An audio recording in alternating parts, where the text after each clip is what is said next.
You know when your house is haunted and eats your family? I hate that. But is it though? Is that? Yeah. Sometimes a house is a house, you know?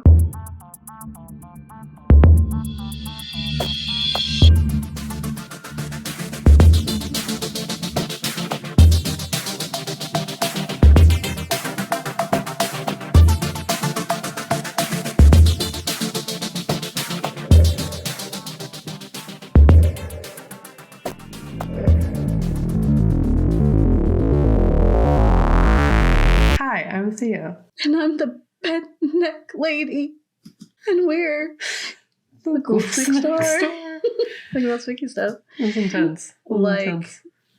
You know, trauma, family, childhood trauma, grief, mental illness, trauma, spooky houses. Yeah. You know when your house is haunted and eats your family? I hate that. But is it though? Is that? Yeah. Sometimes a house is a house, you know? Yeah, sometimes a house is a house, and your brains will try to logic trauma and all of its impacts. Mm-hmm.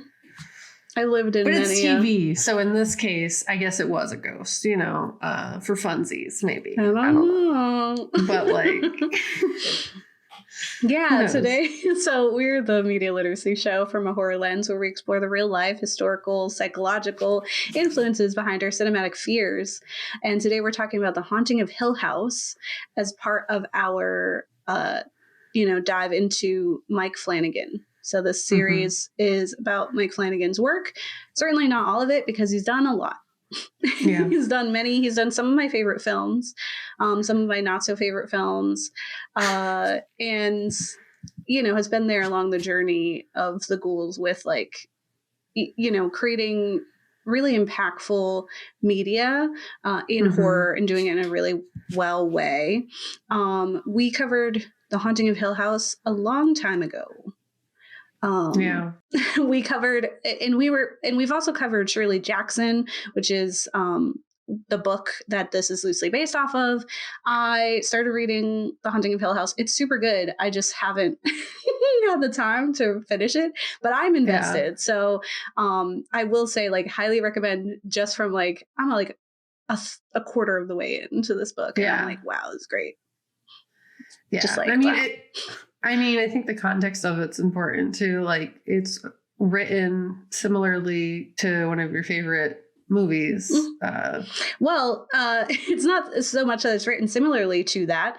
The film, my favorite mini series, TV film series, I don't even know what you would call it, Rose Red by Stephen King, is based off of The Haunting of Hill House. Yes. It is heavily influenced by it because Stephen King... It is The Haunting of Hill House is one of his favorite horror pieces ever. He says it has one of the most impactful opening lines, and that's very evident. That really sits with him because the opening of Rose Red is essentially the same thing as The Haunting of Hill House. And I would say the Haunting of Hill House show, right, is Mike Flanagan's own beast. There's definitely references to the book. There is an inspiration from the book. It is a Hill House. The characters have similar names, but the story is his own. Whereas Rose Red is The Haunting of Hill House, in so many ways, the plot and all of those things. It's just he kind of adapted it and transformed it into something very Stephen King. But to me, what I really love and appreciate about Rose Red and Shirley Jackson's The Haunting of Hill House is this monsterization of the house. I love when place is a character and when it's and King does that really well. That's why I think it, as for all the flaws that it has, I have said this so many times on our show, but I think people really miss the mark personally when they adapt Stephen King's It, because I don't think it really is about what people think it's about. To me, it's about Derry, and it's about the horrors of Derry as a place, how bad things and trauma and pain seep into soil or seep into the walls. And so for me, the book on The Haunting of Hill House is so much that it starts at that, this house is evil as hell. Like, Mm-hmm. listen, this house, scary.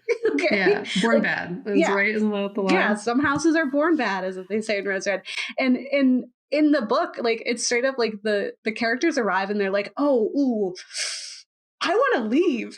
Like, this house is giving me bad vibes. Like, this is Bad vibes this all is a around this bad vibes house. house. And I would everyone like who this comes house in is not to like, be here. you're getting the ick, right? This house is giving you the ick, right? And everyone's like, yeah. This house is full of ick. And I think that's so funny. It is very different from what the show is, where the house is like a vessel, is like this place where things are occurring. But that's not, like, the house is almost like a scapegoat, right? The house is, Flanagan's Hill House is the haunted house that everyone else makes. Not to, like, invalidate or say that this isn't phenomenal, but in the same way, like, that when other people make haunted houses, it's not about the houses, it's about the people. Where Jackson and King, it was about the house, like, also people for sure. But the house was also like a really big part of it, and I didn't feel intensely that with the show, but I do still love the show. If anything, the house in the show kind of acted as like this kind of magical keeping place of all of the memories of the things. So if any, like, I guess if like how trauma does activate in the brain from a sensory perspective, a house could act as that. But like it definitely was more like, you go here and then all the harm stays in these doors, instead of it being alive as much. Yeah, no, I definitely agree. I think it would be neat in terms of like what you're saying, where like the house or the place is alive, if we like looked at that from a more like energy and how that's transferred. So like even ghosts and stuff like that. I just feel like that'd be really interesting to unpack one time. I know that's not what we're doing today, but I think that'd be neat. Yeah, no, I think energy. And I also just think like the existence of place as like as a character as being important. I feel like we get lost in that because, first of all, people haven't been here that long, right? Like the earth has existed for Before far, like people. that's why I love when people talk about Appalachia and they're like, this is as old as the earth, and so the things that reside in there we could never understand, right? Like it's just full of like folklore and things like that. But even just thinking of other cultures or like native peoples who are more connected to the land and the history of the land, there's a respect of it as a being, thing. versus just a thing that we occupy, right? Instead, it's like we're sharing, we're respecting, and so I think that's where that's where my appreciation comes from it, because it is like it's like that house, Hill House, is there. It's going to be there long after they're gone. And same thing with Rose Red, the original Hill House, all of them, like the house remains because people are fleeting. And I think like it's a big deal to us, like, right, when we're in there, that's a big deal. That's our whole life. But for that house, it's just one of many things. And eternity looks different to a house. It's like neat. Like when we did Mother, and how it was like the house was changing and the house, represented like a period of time, but it's like like the house is going to take different shapes and changes, but it's still there. The bones still the same. So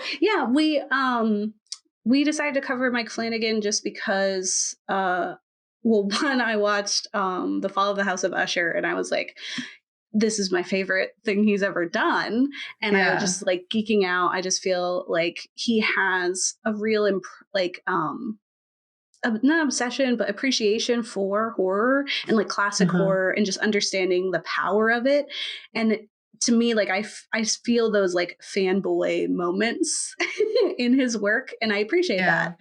But it's never like I'm just doing this for money, right? It feels like it's for fun and also like with purpose and with care. And so after watching The Fall of the House of Usher, I was like, okay, time to binge watch all his other shows. Especially because when we first watched The Haunting of Hill House, we stopped pretty quickly in it because there's some triggers. And so we had stopped because we were not in a good place to be watching trigger things. And then eventually we came back. So it didn't have the same impact on us because we had kind of stopped like that trajectory that happens when you're watching it. But if you watch it like full way through, it's like, oh, ouch. Yeah. Like it hurts. I would honestly, I think it's because of the way like emotion is processed in like visual medias, especially. Like I watched a video about it recently where it's like when you click away from what you're watching, and if I can remember the creator, I'll tag them. But like they're basically saying like we're conditioned to interrupt the emotion so we don't feel the full impact when we step away from things. So like if you're on TikTok, you watch a really devastating video and then you scroll and it's a funny one. So then it dulls the rage to become like more just upset. And then like, so when we watched it the first time, we stopped right in the middle, like you said, and like it really dulled the impact of what the end was. It was still heavy, but like we had a minute to breathe. Where like this time, I think we both binged it and were like emotionally impacted in a different way than we did the first time, because we really actually like sat and flowed with the intended emotions of the show. Yeah, which I think like having it be a show in this world of streaming, right, and binge watching, like you're saying, I think we approach media differently, and there are times where I feel really thankful for that. I think because we have binging capabilities, we can take our time with things because people are going to get there. Whereas before, if you had like a pilot, you know, it was like, quick, get out all the information so people care enough that we get renewed. So we get the whole season, or we get another season, so we can never finish things.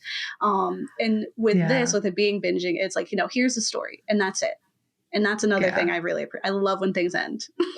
Yeah. I just found the creator, just so everyone give credit where it's due. It's Jasmine's Garden 23. And essentially like they talk about how like we process our emotions differently because of how we ingest the media.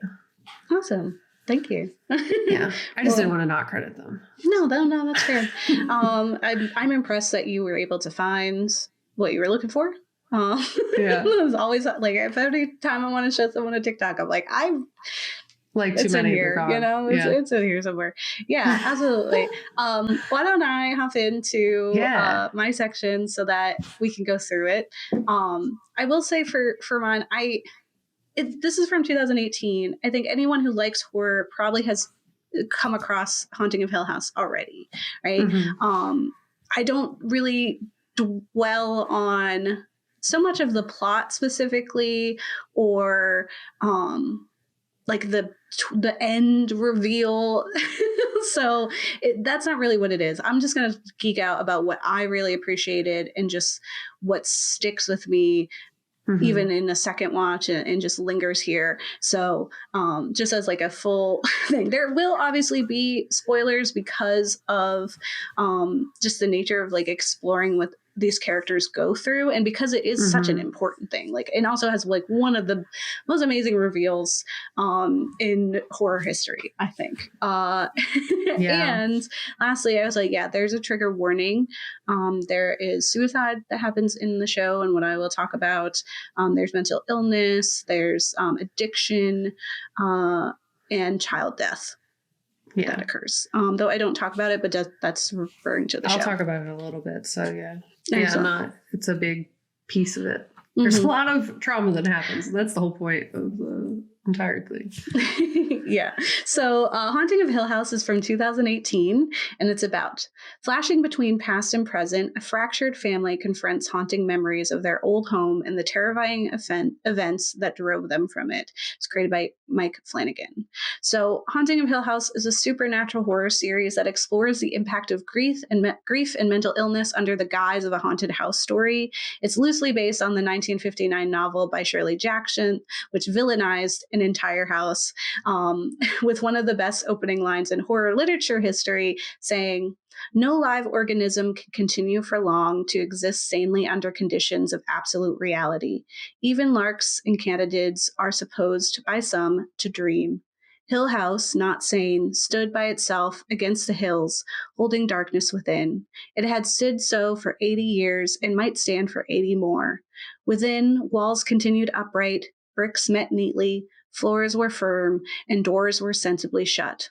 Silence lay steadily against the wood and stone of Hill House, and whatever walked there walked alone. Just like so haunting. And again, Rose Red is very influenced. And the show is an effective horror story that will have you straining your eyes to catch the hidden figures in the dark. It's really fun when you catch them. She's like, oh my god, it's there. Like, there's a guy over there. Or like, oh, especially in like several watches. Or and he keeps that with like Bly Manor too. I caught some like, oh, there's a ghost over there.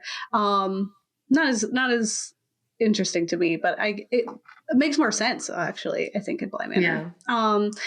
There's also, you'll be jumping out of your skin at the monsters that are revealed, and but what makes Haunting of Hill House stand out for me as one of the best pieces of horror are the character studies that you can find there, like who these characters are and what they're enduring. I feel like they were so beautifully fleshed out, and so that's mostly what I'm going to be talking about. So for the Crain family, which the series follows, absolute reality is so profoundly harmful that a supernatural alternate reality is weaved to protect them, right? So Shirley Jackson in that opening thing said, you can't live in absolute reality. You will break. You have to have some dream, right? And that is kind of this presence of when we endure trauma, right? We have to build up something as a protector, right? So it is a show that is an act of magical realism, right? So offering us both natural and supernatural answers to the incidents that occurred in this house and to this family, which I don't think I've talked about on the show, but it's one of my absolute favorite genres of media, especially books. Magical realism is one of my favorites. Toni Morrison is really talented at it, but I love when it's like, you could, believe in the supernatural. You could absolutely be like, yeah, it's ghosts. Yeah, it's, some other monster, or here's the answer. Here's like the scientific reason. And I always appreciate that it gives you the room to choose. Yeah, I like that too. The narrative unfolds in two timelines. So the first explores the traumatic events while they lived in Hill House, while the second depicts the present day lives of the siblings who are still grappling with the psychological aftermath of those events, whether supernatural or real, because it is up to you. Right? So each episode seems dedicated to one of the 5 Crain children, and through their recollection of their time at Hill House and their current dilemmas, viewers can slowly piece together not only what had happened, but what is currently happening to the Crain family. Right? It's like, how did we get here? And where even are we? So long ago, the Crain family lived for a while in Hill House. So Hugh and Olivia Crain are home renovators who have taken on the seemingly insurmountable challenge of flipping Hill House, because every time they turn around, there's something new and horrible to deal with. Kat, you can relate. Yeah, as someone who's currently renovating a house, and every time we think we're going to move in, it's like, no. You thought, now there's black mold, literally, like just like in this, just like in Hill House. I knew what it was because I saw it. Like, oh, that looks like exactly that. Yeah. I will say, no, I won't say actually. There's little spoilers. I'll say it later.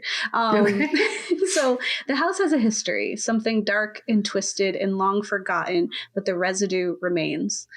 Like that black mold, right? They find things hidden in the walls, and they find, like, that is something that is really exciting about Hill House, is there's always these little bits of history that's revealed, like the little communication thing, or like the what are those things called? Like the shaft to get down to the basement. The dumbwaiter, like all those. They're like little things that they found. He had his little sprinkling of Poe with the guy in the wall that he gets later in The Fall of the House of Usher. So he's having fun. He made this house and he's having fun, and people are having fun in it at first.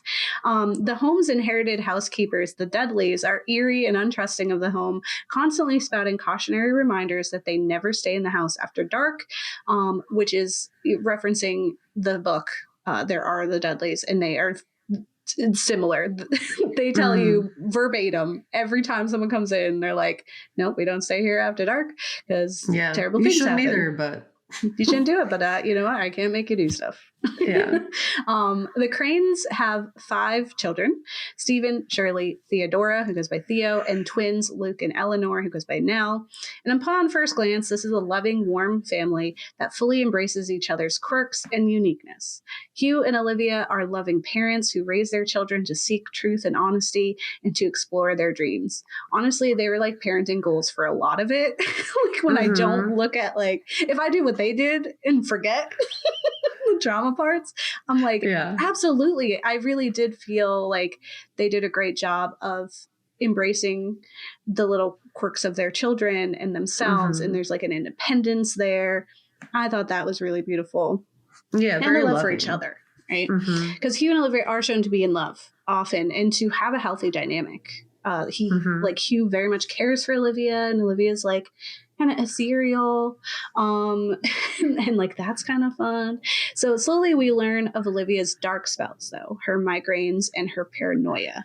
Something isn't quite right with Olivia, which allows her to be like an artist, right? She's an architect and she has dreams and whimsy, but then she has these dark moments and she can be really unsettling. And she herself is afraid of that part of her. So as Olivia slowly starts to lose the thread and eventually falls victim to her own mental instability, she brings about terrible harm. Like insane. And this also would fall into that trend of like using mental illness and making them a villain. It's giving a little Midsummer here, because she does hurt others when most likely when you're suffering those things, you kind of hurt yourself. Are the one more likely to get hurt. Yeah. So even in the darkness, Hugh holds on to a fragment of their relationship, and by never speaking of her harm, he immortalizes their relationship and her as something beautiful and perfect. That's Hugh's biggest thing, is that he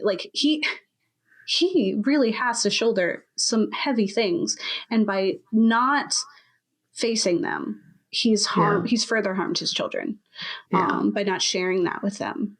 Right. So Stephen is most satisfied as the oldest brother. He is most satisfied fulfilling this role of older brother, watching over the others as stand-in third parent. He is too old now to connect to fanciful or supernatural things, and his place in this in-between of youth and maturity leaves him in the darkness, right? So he's not believing the supernatural explanations of his younger siblings, but he's also not privy to the adult excuses of his parents. Right? He's not let into what could possibly really be happening with his mom, but he also doesn't believe that there's ghosts.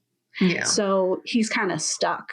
And this existence as a tether between worlds leaves him to later become a writer, and his books focus on real life supernatural experiences that he immortalizes and fanaticizes in his work without truly ever believing them. So he just took his experience from youth. He profited off of that.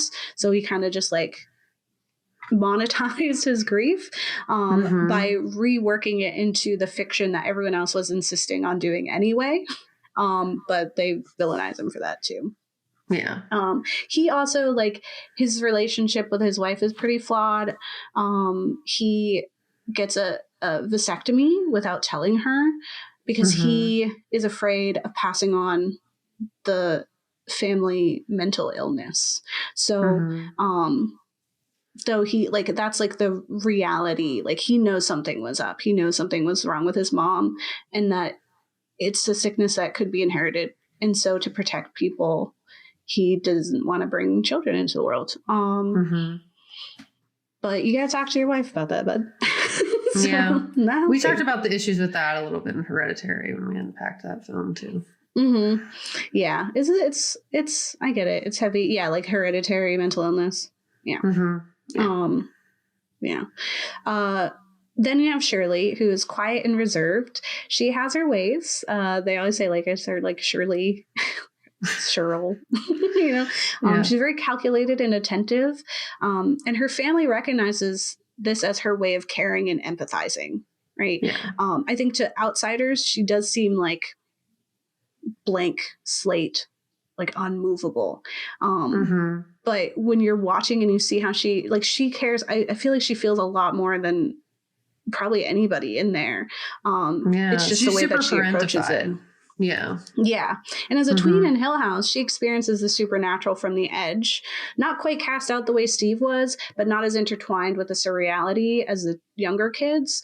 And with her, we see the strongest hold of magical realism, in my opinion, because she experiences things that at first are terrifying because they're an unknown. And her closeness to youth inspires an instinct of fear. Like immediately she's like, that's a monster.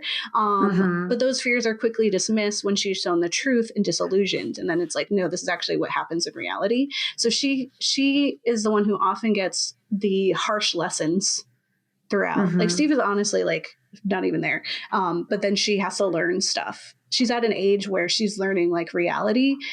So it's like, it's very heavy for her at this time. Yeah. And an example of this is she sees this terrifying face in the shed. It's like super scary.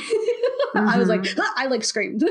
So there's a few times where there's jump scares and they're effective. But it turns out that it's actually a wasp's nest, which is equally terrifying in my opinion, that has taken the shape of a discarded mask. Because they do that. Like wasp nests are known to like just like kind of shape around something, like found objects. They just happen to unfortunately find a mask. So it looks terrifying. So even when it's being very scary explained, I'm like, okay. But you see why we freaked out, right? Yeah. John, you see why that was terrifying to us. And while at Hill House, Shirley finds like further in this kind of like, here's what was scary and now here's the truth of it. Now she's at Hill House, she finds a litter of discarded kittens, and she's quick to take them in, and she does her best to nurture them. And I think this is an instinct that's very natural to her, being, like you said, parentified, because she is also the only Crain child in the future that has kids. Yeah.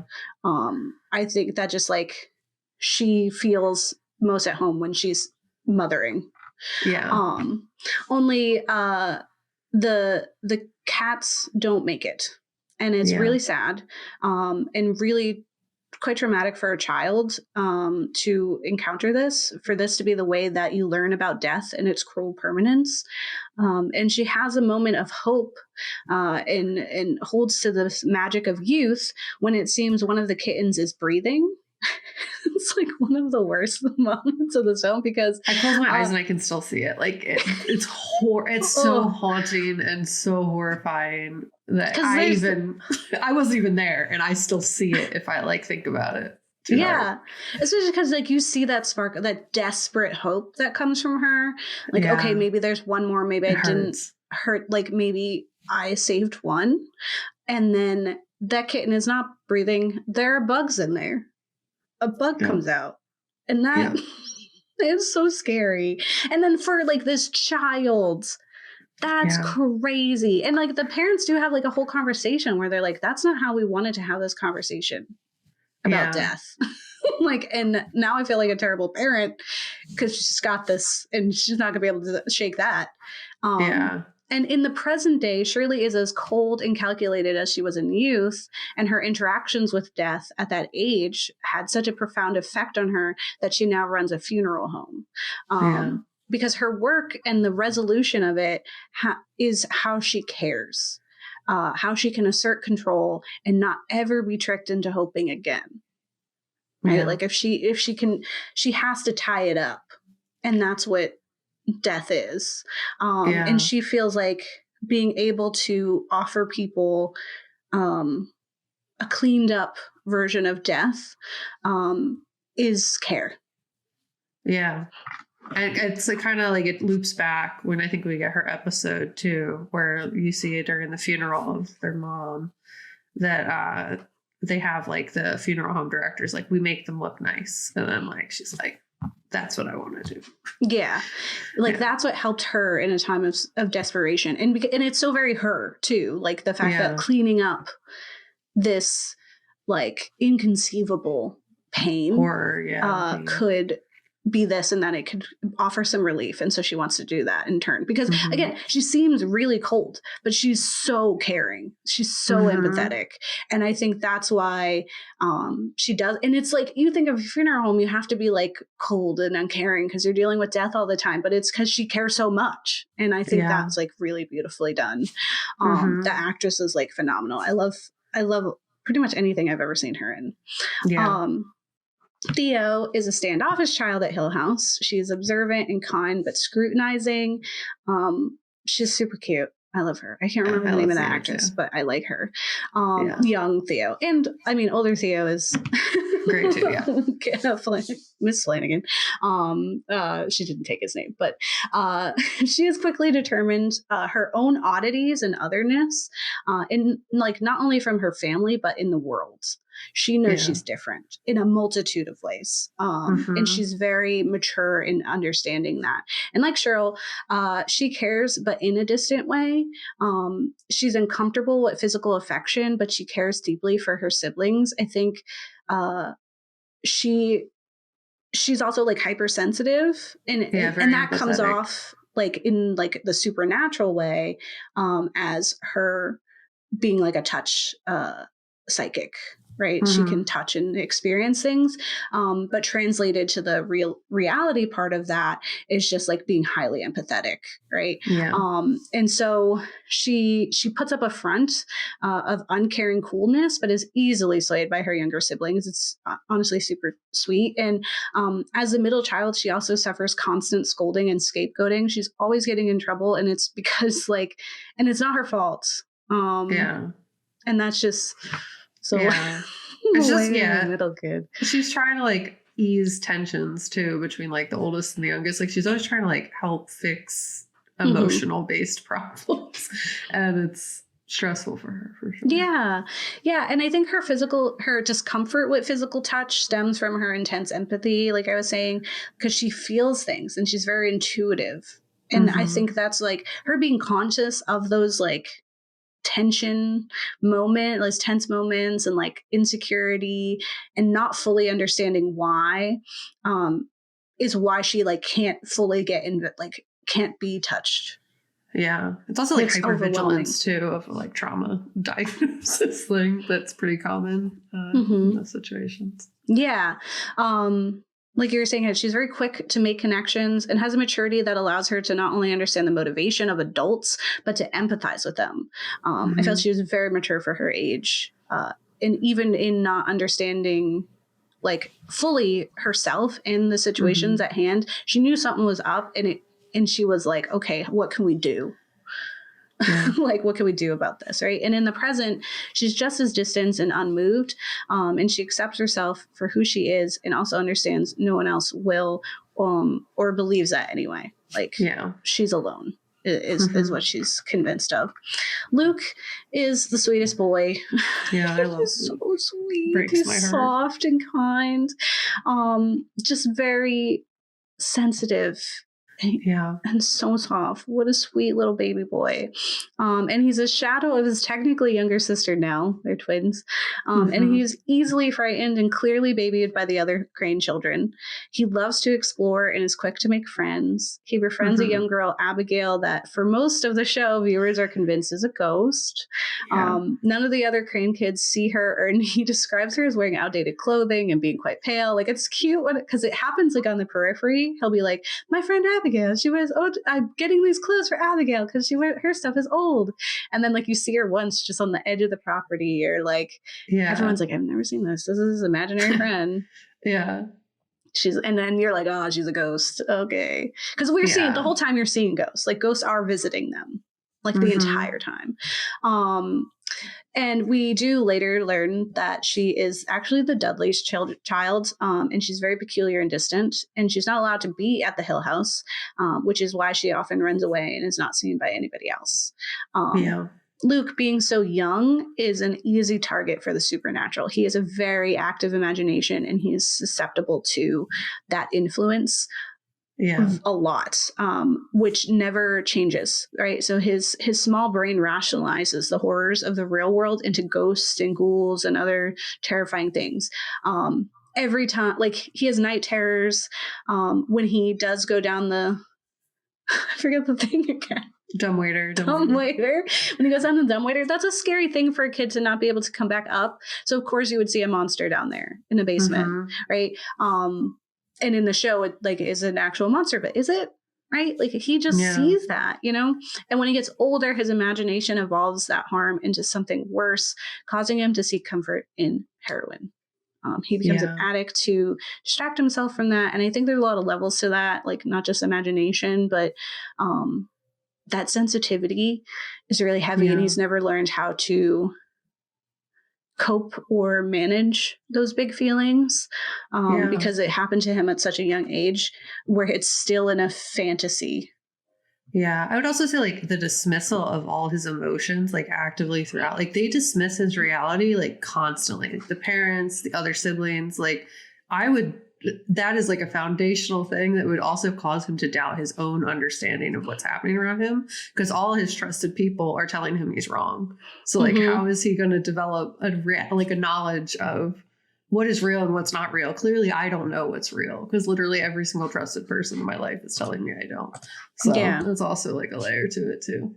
Yeah, absolutely. That's so true, because it is. And I mean, again, especially with Abigail, right? Like he's saying like, oh, I have this friend, like, let me do this. And then it's like, oh, actually, like, this whole time she was real. And they just kind of like brush him off as this baby who doesn't know anything. And absolutely. And then like later in adulthood, instead of it being an overactive imagination of children, it's the addiction, right? It's, you can't trust him because he's going to steal your stuff, and he's always trying to get, to the next fix.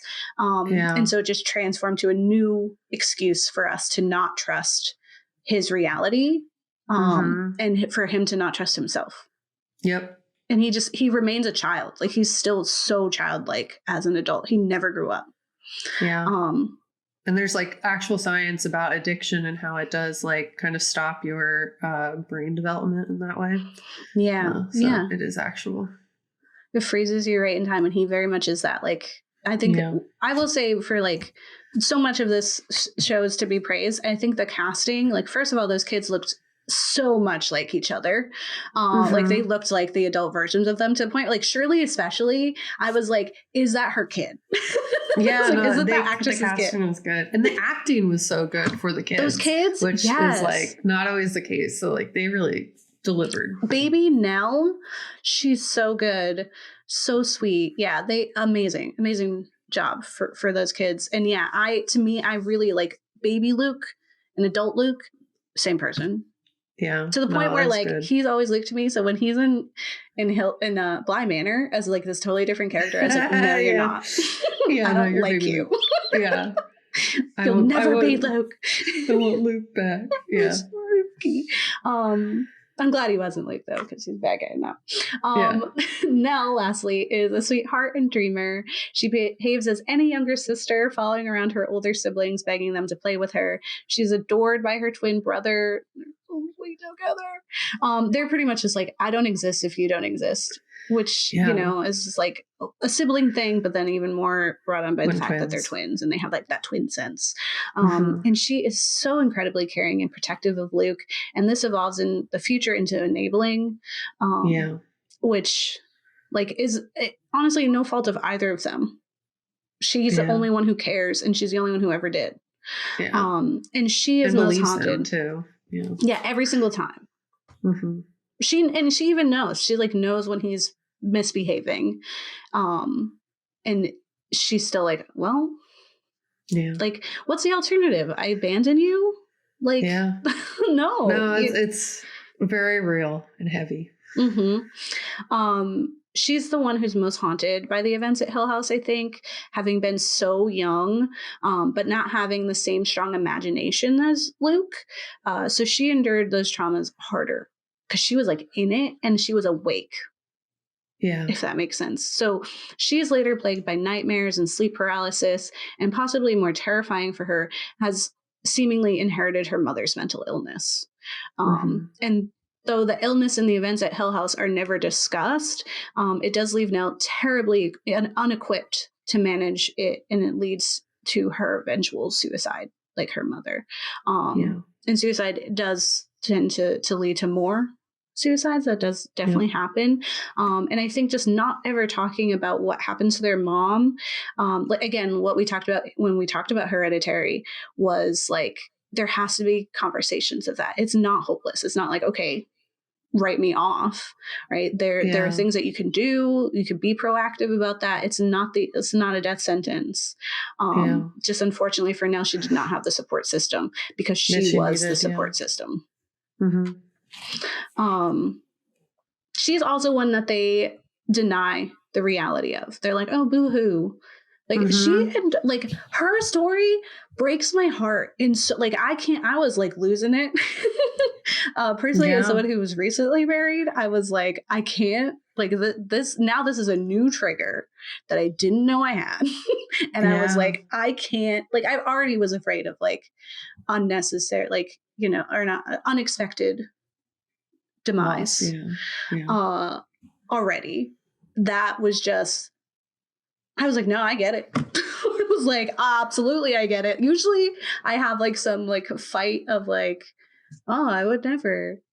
I did not. No, Nell's story is devastating. When we first watched it, that's the episode. It was her episode that we were like, oh, we cannot anymore. We stopped. Yeah, we need a minute because we knew. Hard. It's the hardest episode for me as well, and it's very rough to watch because you care. By the time you get to that episode, you care so much about all of these kids that, like, to witness that, not even knowing what, like, I think at that point we don't even know what really happened to them in the red room, and it's like, it's still so yeah, like, it doesn't even matter, right? Like, because we see what happened to her in the present, and that it's I can't. I can't. Yeah. So moving on to the impact of grief, which is what the show is about, and something that the ghouls are very familiar with, unfortunately. So the Haunting of Hill House does a great job of exploring grief, mental illness, and family, and this, like, that closeness and intricacies of dealing with those situations, and also the family dynamic. Because each of the Crain children can be tied to one of the stages of grief. And in an article on Screen Rant titled The Haunting of Hill House, 5 Stages of Grief Theory Explained, writer Bryn Ramella explains this theory fully. I read it and then I was like, yeah, that all makes sense. And then I kind of added more things that I was thinking of. So I recommend the article. It's super helpful. And I believe I saw something where Flanagan saw someone say that, like, maybe on Twitter or something, and he was just like, yes. You're on the money.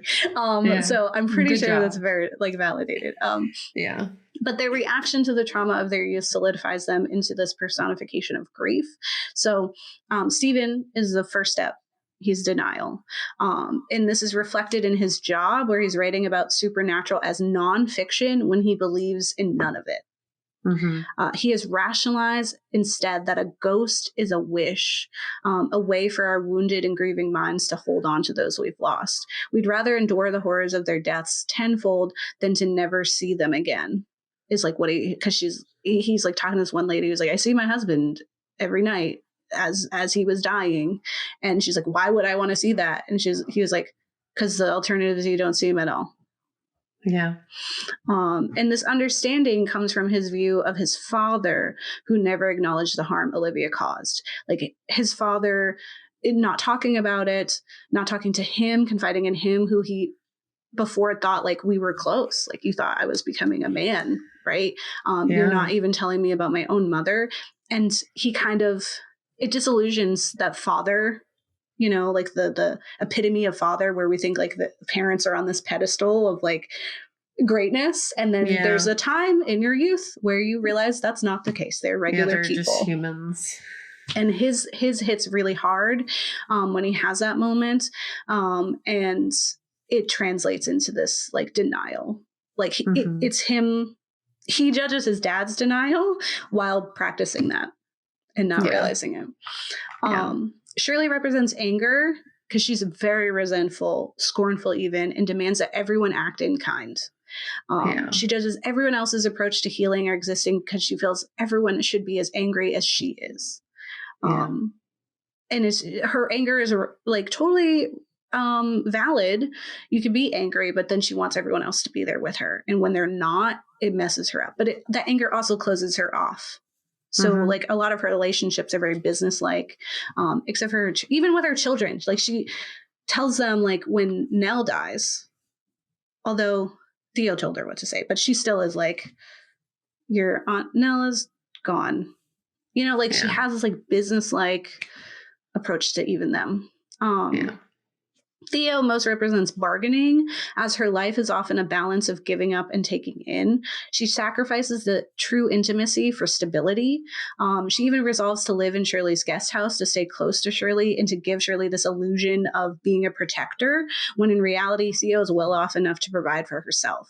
So she sacrifices that freedom and independence for her sister's sake, and she sacrifices the potential of love for like brief, spites of intimacy, because it's scary, right? So it's like, okay, I'll give you this, so you can give me this, but I'm not gonna like Oh, sorry. It's just like you also like if you don't fall in love, you have nothing to lose.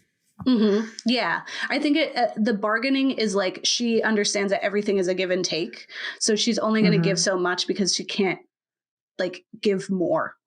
I mean, she's only going to take so much because she can't give more than that. So it's like, oh, if I love you, there's more for you to take. I don't want you to take anything. So if I just give you a little, then you can just take a little, and we're even. Luke is clearly depression. Once bright and full of hope, he is now racked by darkness and grief, and he has found no true way to manage that grief, and instead wanders in the darkness alone with drugs.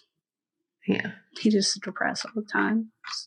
Sad baby. And lastly, Nell is acceptance. Throughout her life, she has been haunted by the ghosts of her mother's mental illness, which she has inherited. Her ghost takes the form of the bent neck lady, which is one of the most tragic reveals in horror TV history or horror media ever.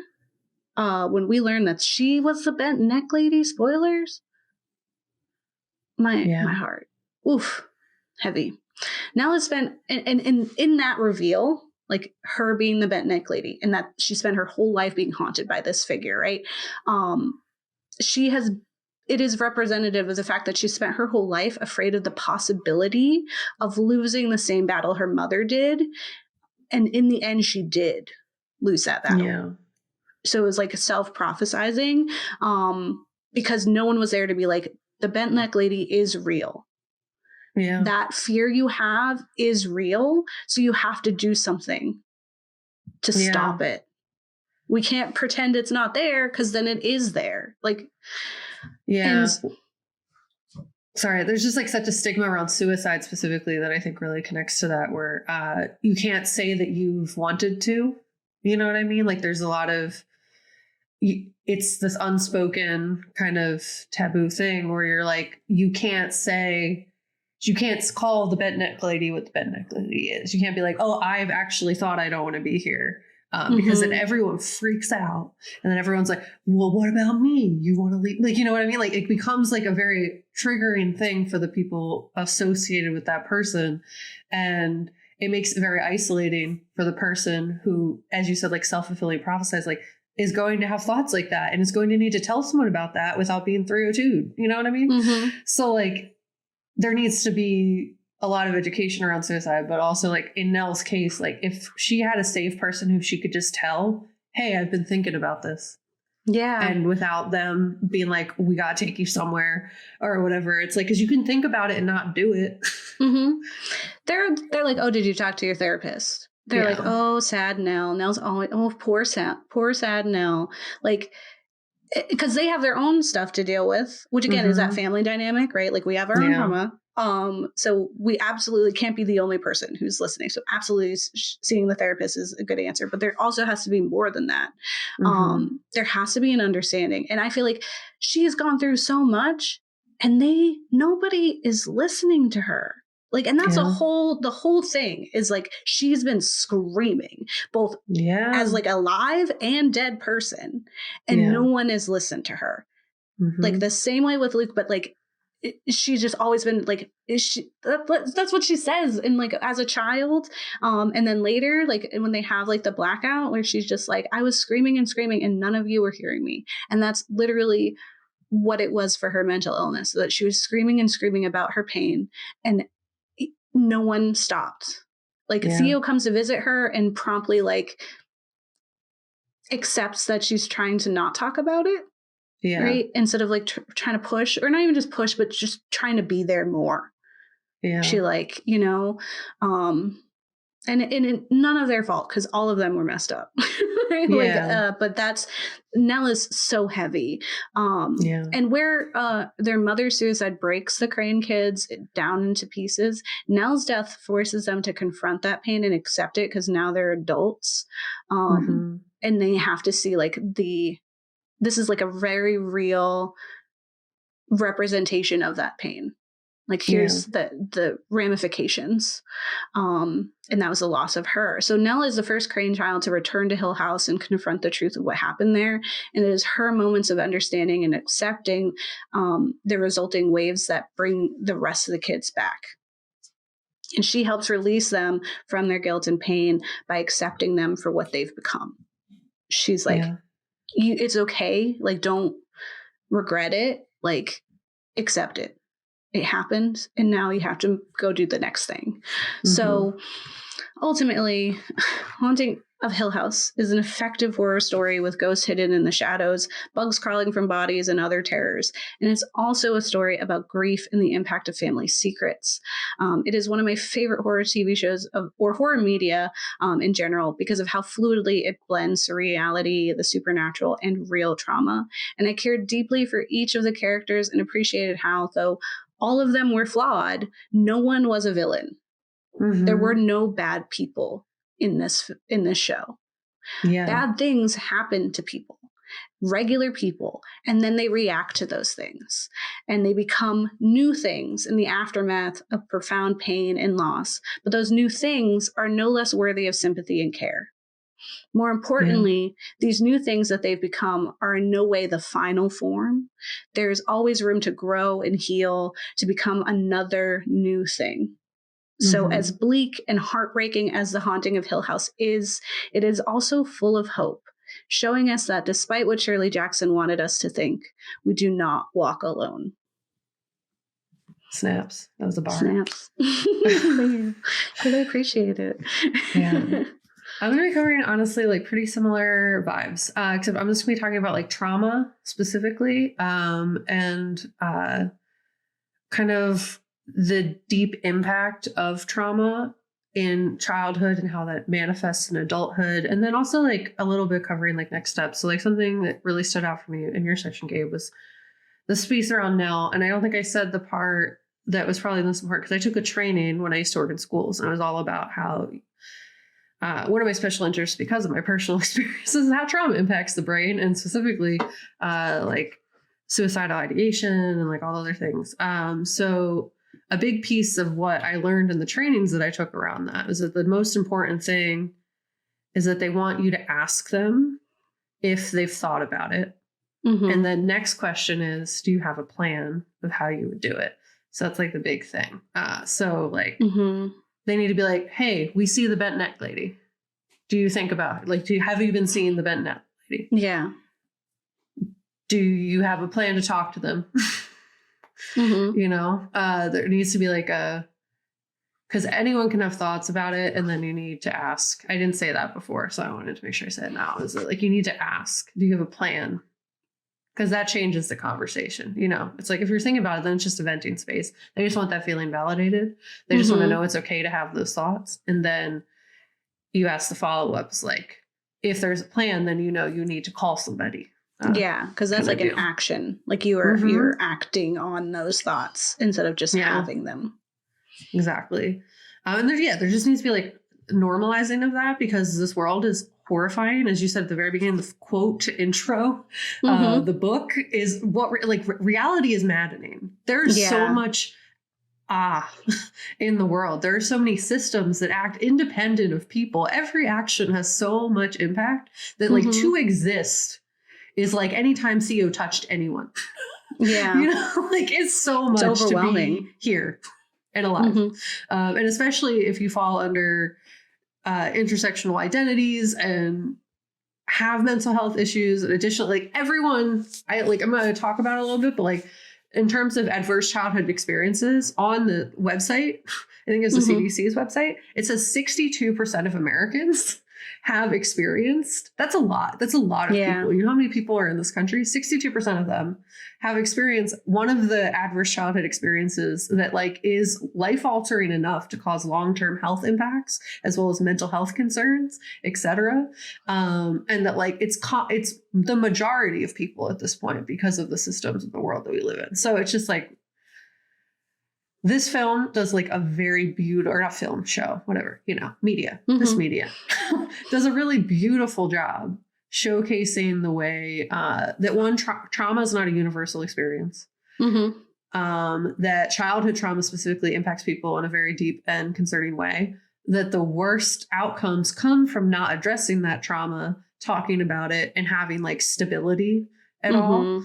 And that like, honestly, when you're dealing, like also like there's so many factors that go into how people are impacted the most by trauma. So I'm going to get into that. But there's something so beautiful and raw about this show. And it's so emotional. And like Gabe said, the ghosts like don't even like they're cool. It's a fun backdrop. It's like a fun, spooky backdrop. It's good. It's fun. But it is like the least interesting part of the show. And that's what makes this show so interesting. And that you have characters that are so human. Like you said at the end there, Gabe, is like, they do not other these emotions. You know what I mean? Like they are human. No one is a villain. Anyone could relate to any one of these characters and their experiences. There's something for like, in terms of like trauma emotional trauma. There's trauma for everybody. There's a way you can process trauma for everybody. And that's what makes it really powerful, because like you see them as multi-dimensional people who have just experienced really hard things. So it's not so much like we saw with Infinity War, is like, I'm fine because I would never do that. It's like everyone is a human character who would maybe do a thing, and all their actions are super valid and like come from a place of hurt and not evil or like monstrousness. Like it's literally just pain. Everyone's in pain. So as Gabe got into about grief, I'm going to be talking about how like at the core, it's just about a traumatic event that's impacted this specific family. And I'm going to connect the adverse childhood experiences to that, and then like how their coping mechanisms developed as a result. And then also like kind of give some like next steps for you if you want to look into that. Not you, Gabe, but like the audience. Yes. So they're essentially drenched in the consequences of their mother's actions and the reality of what their mother was as who she was as a person, and then also like the impact of that big event that took place, as well as like every other domino that fell after that day. So essentially, according to the Recognizing and Treating Childhood Traumatic Stress, which is an article I found, it says there are 8 key traumatic events that can take place for a young person. I don't think this is the entire list that could exist, but it has some of the factors that I was looking for. So traumatic events may include neglect and psychological, physical, or sexual abuse, natural disasters, terrorism, and community school violence, witnessing or experiencing intimate partner violence, commercial sexual exploitation, serious accidents, life-threatening illness, or sudden or violent loss of a loved one, refugee and war experiences, and military family-related stressors such as parental deployment, loss, or injury. Additionally, the CDC website outlining adverse childhood experiences says that adverse childhood experiences are traumatic events that occur in childhood between 0 and 17 years old and include experiencing violence, abuse, or neglect, witnessing violence in a home or community, and having a family member attempt or die by suicide. So in unpacking these adverse childhood experiences with the Crain family and that they're impacted by, the plot makes so much sense. The only thing missing for me was the way that trauma can manifest into physical illnesses. That's something that like they really talk about in the adverse childhood experience science, and how that like not healing from your trauma will manifest into physical harm to yourself, whether that's like And I also recommend, if you do look into this, do it when you're in a good headspace. You have to be, because if you don't, it's a bad time. We talk about this a lot in the Turning Red episode, and how this impact on the brain specifically extends past just mental illness, and extends past just mental harm.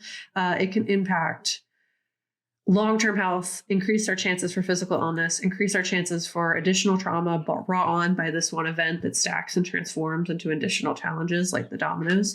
For the family in the show, they experience multiple traumas. First, the mental health concerns surrounding their mother, then the sudden and violent loss of her. Additionally, they witnessed, for at least Steve, it seemed like his perception was that, or like the police's perception was enough to perceive that the father hurt the mother. So it could be the perceived witnessing of intimate partner violence, even though we know that that's like not exactly what took place. And that they additionally lost their father for a period of time as well when they were sent to live with their aunt. So essentially their entire stability of their childhood was destroyed in one day. There's also something to be said about Nell and Luke, and specifically how much they witnessed versus the other siblings, as well as their age. So age is a big factor of that, and I'll get into that in a little bit. But because of the events, it's reasonable to assume that many of them did not get the support they fully needed to understand what happened to them. As Gabe said, no one talked about it. They were not given the context. No one sat down and told them what happened. It was just like, we just got to keep going. You're going to figure it out, friend. And the problem with that is that trauma manifests so differently in every single kid. And that also, like, it dominoes in the fact that, like, you're going to struggle in school. You're going to have sleep problems. You're going to have, like, all these things stack from this. And then if not addressing the root, you're putting Band-Aids on solution, like on the problem that will just get worse and worse as this child grows and gets older. So they were not given the context of this experience. And many of them refused to talk about it because of the way it made them feel, which is valid. The adults should have been doing that emotional labor for them, and they didn't. And that's the problem. And they also didn't have a consistent and stable adult, which in a lot of the science around that is that one of the key factors in someone being okay after a large traumatic event is having a person that is stable and there for them and like consistent in their stability and support that allows them to validate their feelings, helps them feel seen, and helps them like move through this event and have all the tools and context that they need to do so. That can be like the single most healing thing. That's why they say like counselors are really important. After school activities are really important. Having like adults, even if outside of the family, that can help the child through these events is so integral to like getting through it okay. And helps prevent a lot of the outcomes that we see, specifically with how Luke and Nell ended up. So yeah, we talked about that also in Megan, that she did not have that. She had a very poor guardian to deal with her grief. When we're not given like the words and the context and the helping coping skills, like that just stacks. Like it's just like all of your problems just get worse and worse and worse as you go because you don't have any of the tools to start unpacking that stuff. So a factor to consider is that ACEs impact on the growth in childhood and adulthood are especially complicated because one traumatic event generally facilitates additional ones. Losing a parent at a very young age, for example, generally forces children into situations that are additionally unsafe. So whether it's being pushed into the foster system, struggling in school, being more vulnerable to violence, being less likely to have your needs met developmentally, i.e. food insecurity, housing insecurity, medical and clothing insecurity, among other things. All these factors impact physical and emotional health, and the CDC lists the main problem associated with ACEs, especially when unhealed, saying that they can have lasting negative effects on health, well-being, and childhood and life opportunities such as education and job potential as well into adulthood are impacted by this. These experiences can increase the risks of injury, sexually transmitted infections, maternal and child health problems, involvement in sex trafficking, and a wide range of chronic diseases and leading causes of death such as cancer, diabetes, heart disease, and suicide. ACEs and associated social determinants of health, such as living in under-resourced or racially segregated neighborhoods, can cause toxic stress. And the impact of toxic stress can negatively affect brain development, immune system, stress response systems, etc. So these changes and these challenges can affect children's attention, decision making, and learning. And children growing up in toxic stress may have difficulty forming healthy and stable relationships. They may be unstable at work with work histories as adults and struggle with finances, jobs, and depression throughout life. These effects can also be passed down to their own children, as some children may face further exposure to toxic stress from like the historical and ongoing traumas of a systemic thing, like a systemic racism, or the impacts of poverty, resulting in limited educational and economic opportunities. So in another article titled How Childhood Trauma Affects Us as Adults, Healing the Heart from the Mental Health Center, they outline these factors influence a child's reaction to a trauma event. So like, how do children of different ages, different kinds of traumatic events, the severity and duration of the event react with that. So I think this is most seen in Nell and Luke.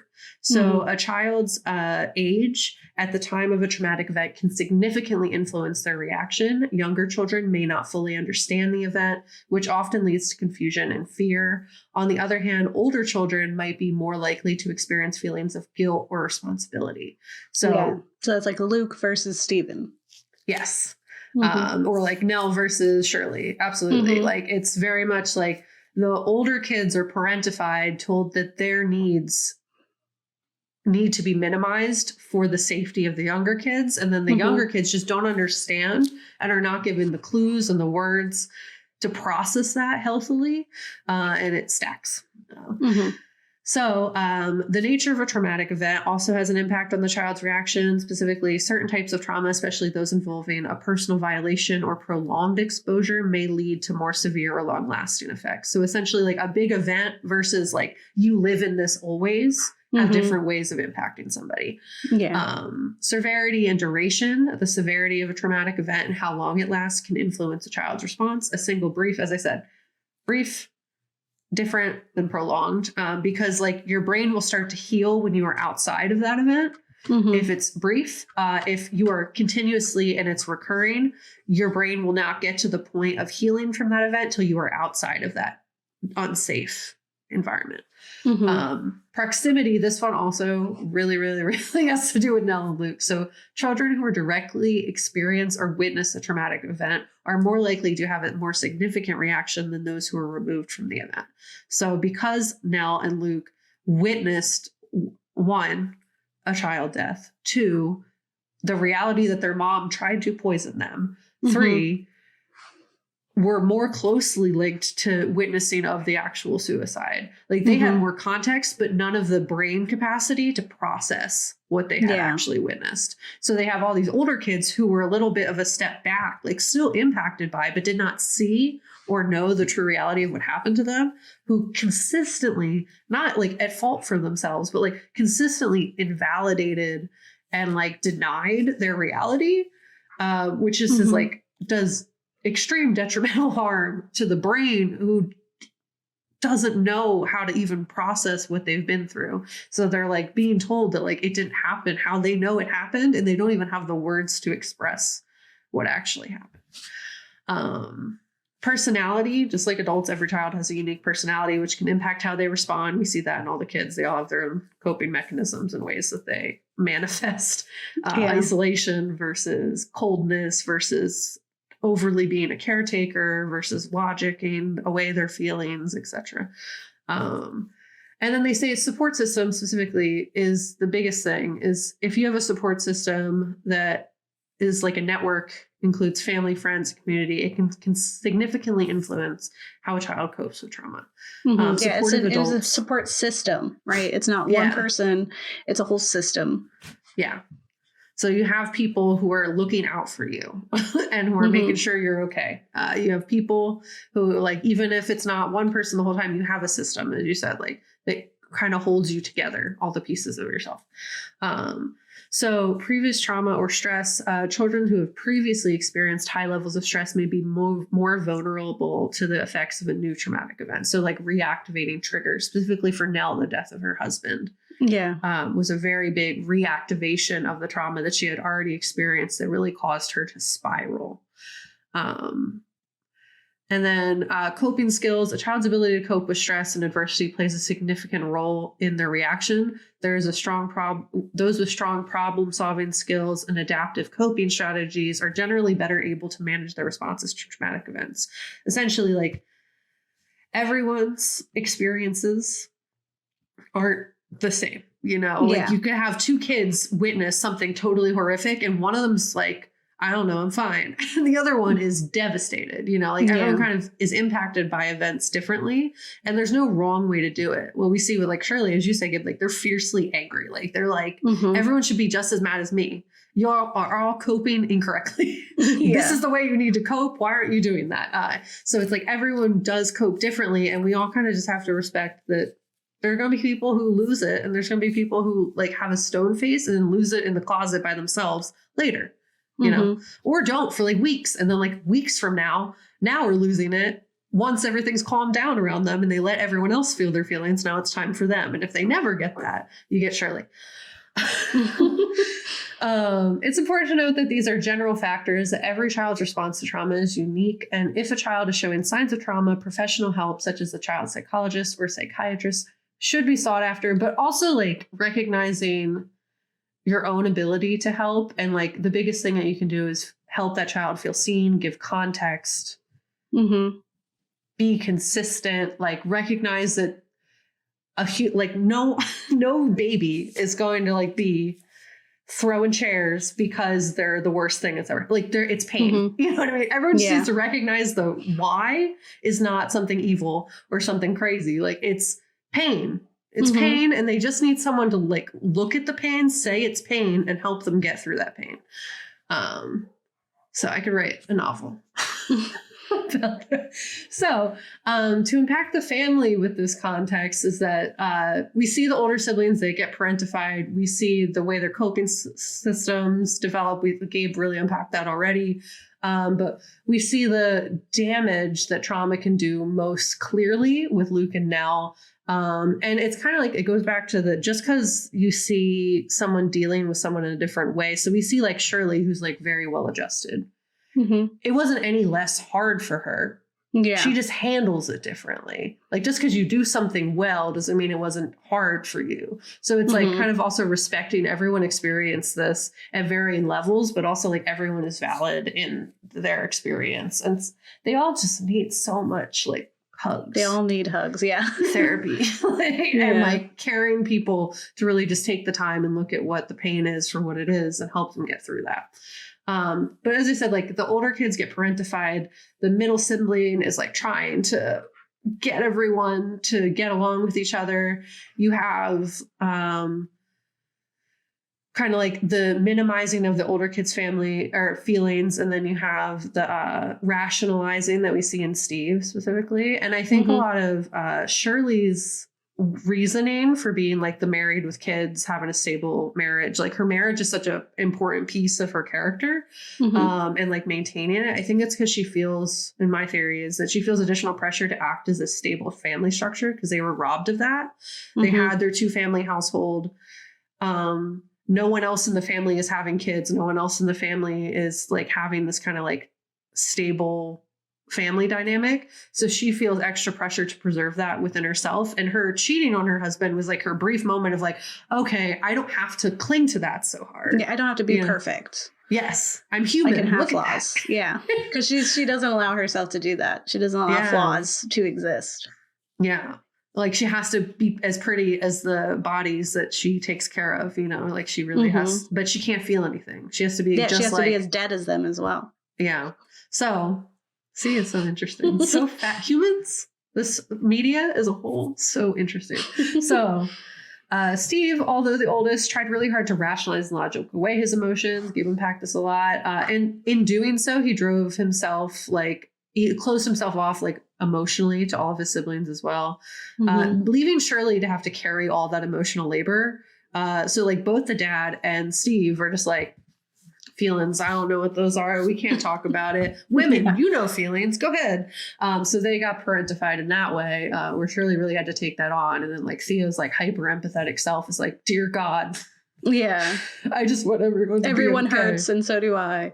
Yeah. So like she further gets isolated just because of her intersectionality and being queer, and then also the other stuff. Like it's like so many factors for her that I found really interesting too. And also like why her career choice is like she wants to be what she needed. She wants to be the one person who notices the pain that people are experiencing, even when they're quiet and aren't telling people that. I relate to that. That's what I did for a bunch of years. And like, yeah, she has a unique role of seeing the pain in her clients that no one else did. Just like how she feels like no one sees her pain. Yeah. And no one, like the fact that so many of them were surprised that she was a lesbian or queer. That she was bi, because they were like, why didn't they know? Yeah, because they weren't looking. No one pays attention to her. Middle sibling troubles. Yeah, and also like she's so quiet about her pain too. You know, she's like, yeah, as you said, like she's kind of like she would like what's the word?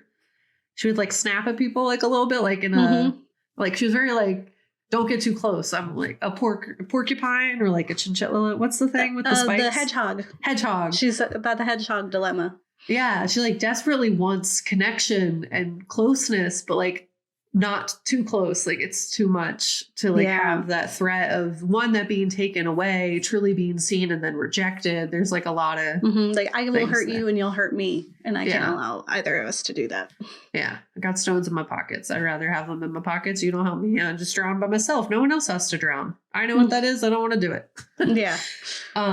So yeah. It's a lot. And then also we see like Nell and their depression and PTSD like symptoms, because as I said, like when the loss of their husband, like they really spiral in a way that's just so the rest of the siblings like try to understand, but like they don't want to see it for what it is. And that like how reactivating that experience was, because Nell was so closely in witness to the big traumatic event, and the youngest, or not Luke was the youngest, but like younger. No, she was the youngest. She was the youngest? Okay, cool.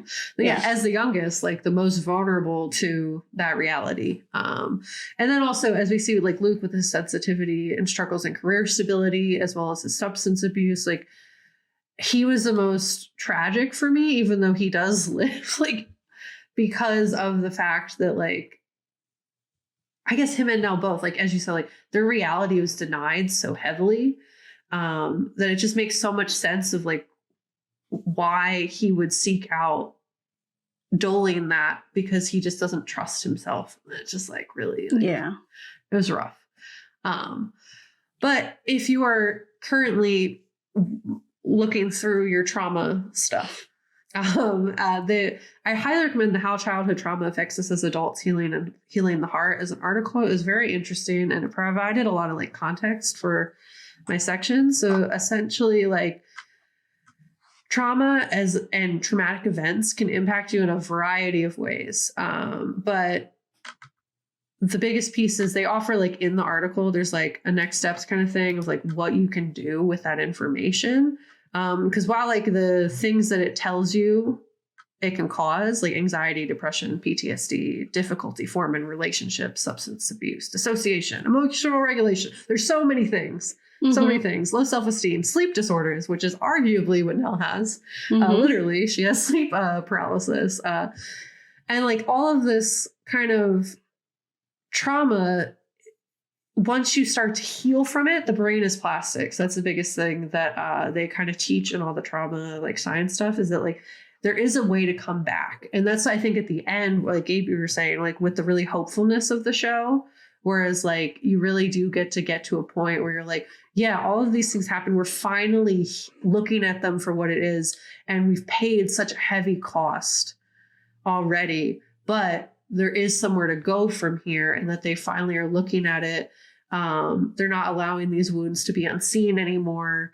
They're really unpacking their guilt and shame and all the like really negative things that went into these emotions. And essentially there are ways to like heal from it. So therapy techniques, I'm going to just give a little overview of things that you could seek out if you were looking for ways to heal from these things. There's a bunch of different kinds of therapies that exist that they outline in the article, specifically cognitive behavioral therapy, eye movement desensitization and reprocessing. So EMDR. It's a kind of psychotherapy that helps people heal from the symptoms of emotional distress, involving recalling the experiences while receiving bilateral sensory input, such as side to side eye movements. That happens, I think it's in What My Bones Know. The book, the memoir that I read about PTSD and some of those things, she does that. Is it because like it like sends those memories like more to like a dream space, or is like I don't know. I think it like disarms you, so you're able to navigate them differently. Like I think we get caught up in a specific way that we're supposed to remember or experience or think of things. And so when you are forced to think of them in a different way, it makes you more susceptible to being open to them. It's just kind of like, it's almost like tricking your brain into doing the work because it put up all those walls. So it wouldn't have to. Yeah. So that is one. Semantic experiencing, which is this approach that follows the body's responses to trauma. It releases the physical tension that remains in the aftermath of a traumatic event. There's a few different versions of cognitive behavioral therapy. There's narrative therapy, a therapeutic technique that encourages individuals to rely on their skills to minimize problems that exist in their daily lives. Through narrative therapy, individuals can examine their life stories and rewrite or reframe aspects of them that have been influenced by the childhood trauma. So honestly, that's kind of like what Steve does. A little bit.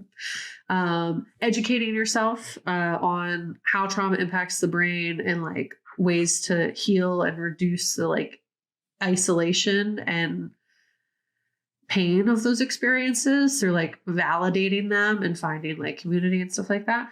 Mindfulness and relaxation techniques, which sounds silly like in the context of all of that, but I think it does, like, it connects you to your body in a way that you kind of get attached to dissociating as a coping mechanism, especially when you've experienced a lot of trauma in adulthood. So any activity that kind of like places you in your body can be really helpful in healing and like being more grounded in yourself.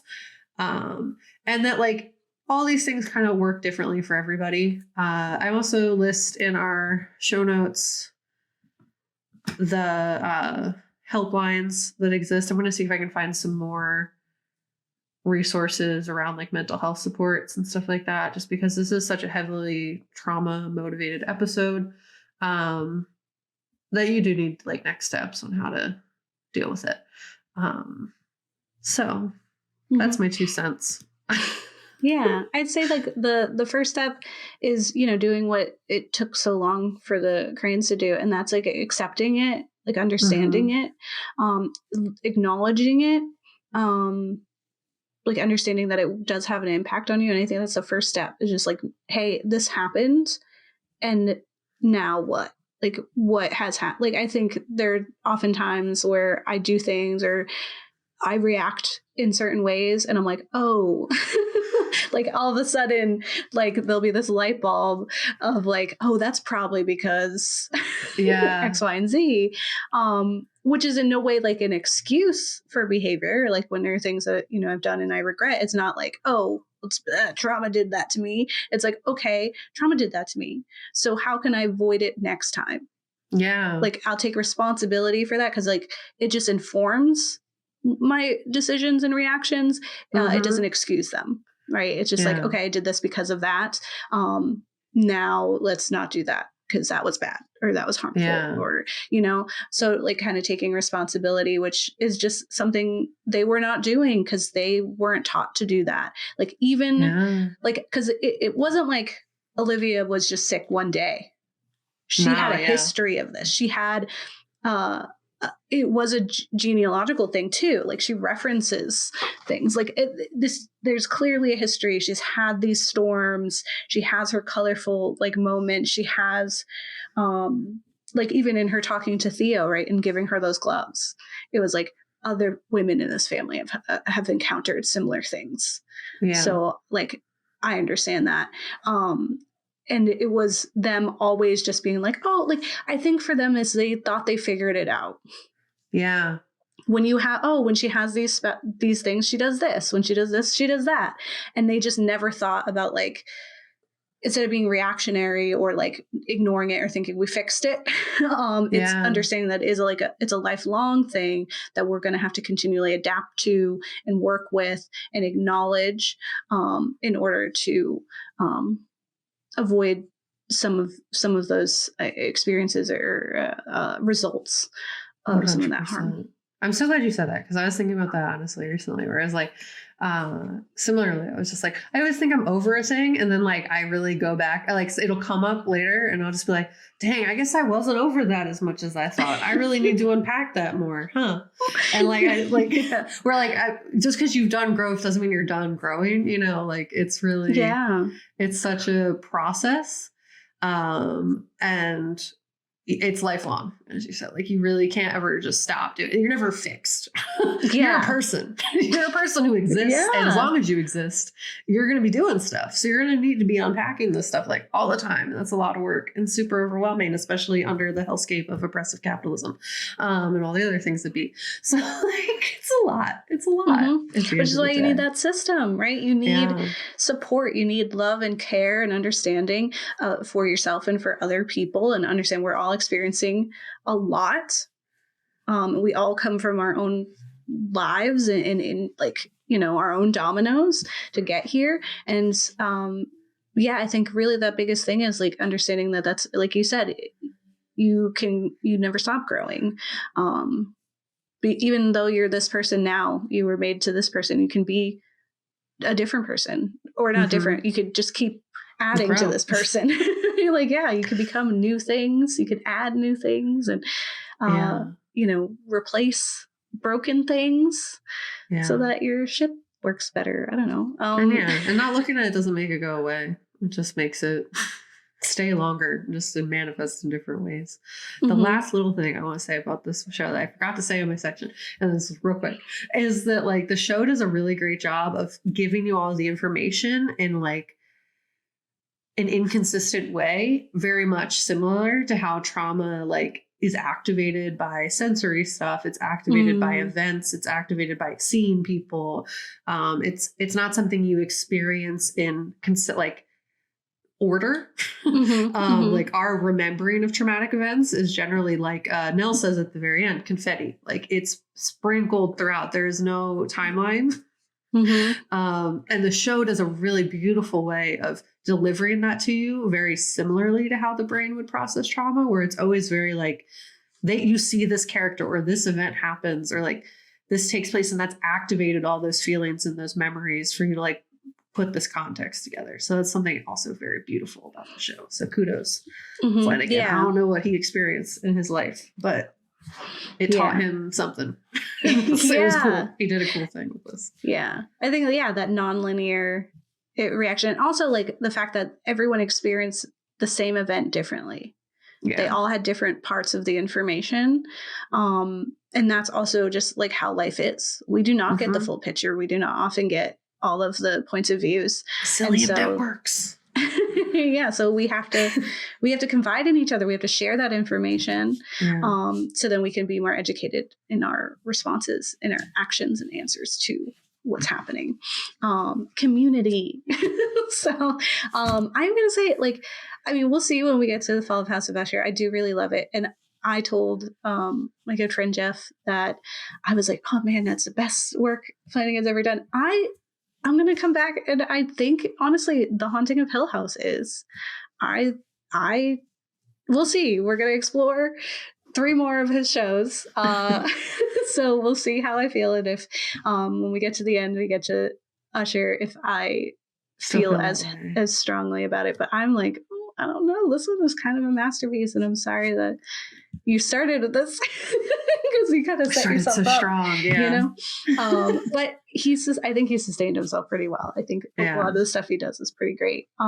So stay tuned. Let us know what your favorite Flanagan thing is, whether it's a TV show or film, or I don't know if he's helped other people on things, whatever. Tell us about it. Tell us how you feel about The Haunting of Hill House, any of the media that was influenced by the book.